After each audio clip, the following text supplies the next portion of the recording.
Answer हो गया। ये देखो सवाल भाई साहब, एक नंबर का सवाल दोस्तों। देखो तुगलक वंश के संबंध में कौन सा दोस्तों कथन जो है असत्य है। फिर भाई साहब एक ट्रिक दोस्तों फिर आएगी। देखो ट्रिक दोस्तों आज बहुत सारी है। देखो तुगलक वंश का शासन खिलजी वंश के बाद शुरू हुआ। पहला दोस्तों ऑप्शन है मोहम्मद बिन तुगलक के दरबार में इब्ने बतूता आया, ऑप्शन नंबर बी है। निजामुद्दीन औलिया ने मोहम्मद बिन तुगलक के बारे में कहा कि दिल्ली हुनज, दिल्ली अभी दूर है, ऑप्शन नंबर सी दोस्तों। ऑप्शन नंबर डी लिखना दोस्तों। अगर पूछे मोहम्मद बिन तुगलक ने सांकेतिक दोस्तों जो मुद्रा है इसका प्रचलन किया था, ये ऑप्शन नंबर डी है। तुगलक वंश दोस्तों इसका निचोड़ जो है ना वो इस सवाल के अंदर आपके सामने आने वाला। देखो पहला क्वेश्चन है तुगलक वंश का शासन खिलजी वंश के बाद शुरू हुआ। देखो दिल्ली में दोस्तों आपके शुरुआत कहां से होती है? दिल्ली में दोस्तों शुरुआत जो है वो गुलाम दोस्तों वंश से होती है। और गुलाम वंश दोस्तों संस्थापक कौन थे? कुतुबुद्दीन ऐबक। आप सभी को याद होगा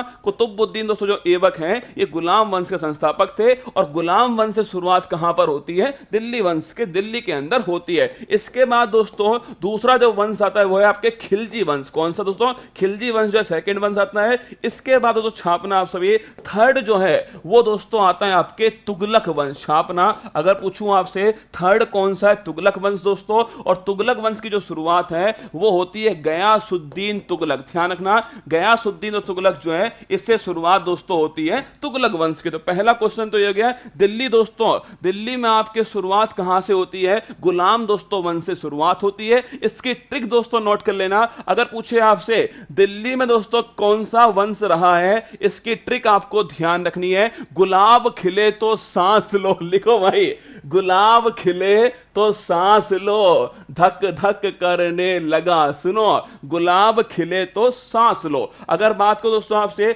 गुलाब से क्या बना दोस्तों? गुलाब से लिखना आप सभी। गुलाब से दोस्तों बन गया गुलाम वंश। क्या बन गया? गुलाम वंश बन गया गुलाब से। सबसे पहले आया गुलाम वंश। फिर दोस्तों लिखना आपके सेकंड पर दोस्तों आया खिलजी वंश। कौन सा आया? खिलजी दोस्तों वंश आया। थर्ड पर छापना दोस्तों आप सभी तुगलक वंश जो है थर्ड पर आया दोस्तों। और फोर्थ पे छापना आप सभी सैयद दोस्तों जो वंश है, सैयद जो वंश है नोट करना ये फोर्थ पर आया। और अंतिम दोस्तों नोट करना जो लोधी जो वंश है धनना ये दोस्तों आपके फिफ्थ नंबर पर आया। तो तुगलक, खिलजी दोस्तों, गुलाम, खिलजी, तुगलक, सैयद और लोधी ये वंश दोस्तों इस प्रकार जो है इसी दोस्तों क्रम के अंदर आए। आगे देखिए अगला ऑप्शन। पहला ऑप्शन दोस्तों करेक्ट हो गया एकदम। तुगलक वंश का शासन खिलजी वंश के बाद शुरू हुआ। सेकंड सुनो, मोहम्मद बिन तुगलक के दरबार में इब्ने बतूता आया। बिल्कुल ठीक बात दोस्तों, मोहम्मद बिन तुगलक के दरबार में इब्ने बतूता आया था। ये ध्यान रखना, करेक्ट बात दोस्तों। और कहां से आया दोस्तों?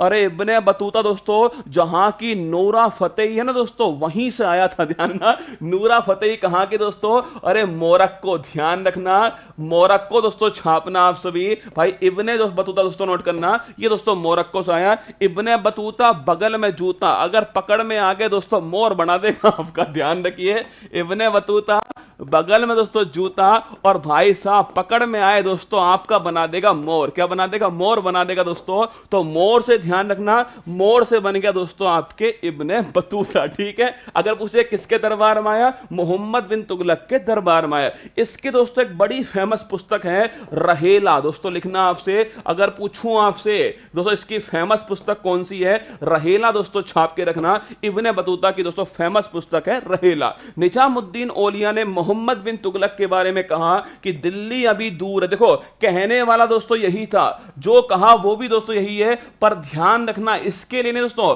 गयासुद्दीन जो तुगलक है इसके लिए दोस्तों कहा था दिल्ली हुनज दुरस्ती। लिखिए दिल्ली अभी दूर है मेरे दोस्त। ध्यान रखिएगा गयासुद्दीन तुगलक दोस्तों इसके लिए कहा। ऑप्शन नंबर सी दोस्तों ये गलत ऑप्शन है। ये ध्यान रखना दोस्तों गयासुद्दीन तुगलक इसके स्थान पर आएगा। ऑप्शन नंबर डी लिखना। मोहम्मद बिन तुगलक ने सांकेतिक दोस्तों मुद्रा चलाई थी। पागल सुल्तान भी कहते हैं इसको। लिखना पागल दोस्तों सुल्तान जो है ये भी दोस्तों इसको कहते हैं मोहम्मद बिन तुगलक को। ध्यान रखिए ऑप्शन नंबर डी भी दोस्तों एकदम करेक्ट है। तो इसका आंसर हो गया ऑप्शन नंबर सी। ध्यान रखना ये दोस्तों इसका करेक्ट आंसर हो गया। और ये दोस्तों नोट कर लेना गुलाब खिले तो सांस लो ये भी